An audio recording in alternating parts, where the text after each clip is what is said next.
Let's get some sound advice with audiologist Doug Leonard from ASI, Audiological Services of Iowa. Doug, you got an interesting podcast out right now that I believe you probably posted to your Facebook page. Yes, we did. And it's all about breaking the stereotype of hearing aids and maybe the bad rap that they get every once in a while, because you've heard it before. Dad's having a problem hearing. Dad needs hearing aids. So you think hearing aids is the be-all, end-all cure. Right.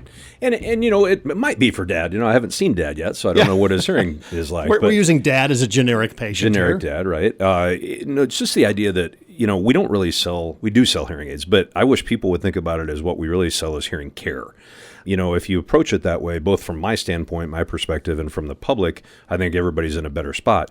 If Dad's struggling with his communication, number one, Dad needs to get a hearing evaluation. That hearing evaluation is going to tell us a lot.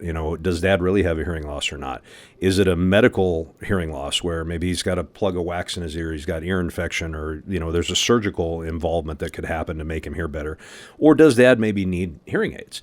Let's start with the hearing evaluation first when people are struggling and steer away from the hearing aids. That might be the ultimate outcome, but I wish people would think about it differently. Yeah, there are many options once you figure out what the problem is, options on how to treat that problem. There's no one size fits all. There isn't. And especially if they need amplification, that's the solution to try to improve their communication ability.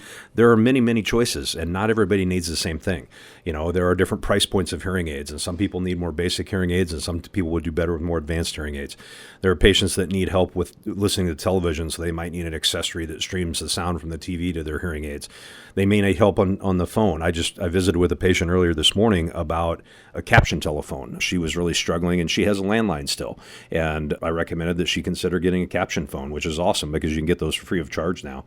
So, there's a lot of options. Unless you work with a hearing care provider, a good qualified hearing care provider, you don't really know what's available. And a hearing aid, honestly, with all the bells and whistles, with someone who's not going to use all the bells and whistles, aren't necessary. Yeah, you want to get the right technology for the patient. I don't want to underfit people. Everybody wants something cheap. I understand that. But we don't want to overfit people either. Money doesn't grow on trees, inflation, and all the other things that's going on these days. So we want to tailor that recommendation to what's appropriate for their lifestyle and their budget. It's an investment, and you want to get the most out of your investment. And the way to do that is by talking to an audiologist and getting that hearing screening.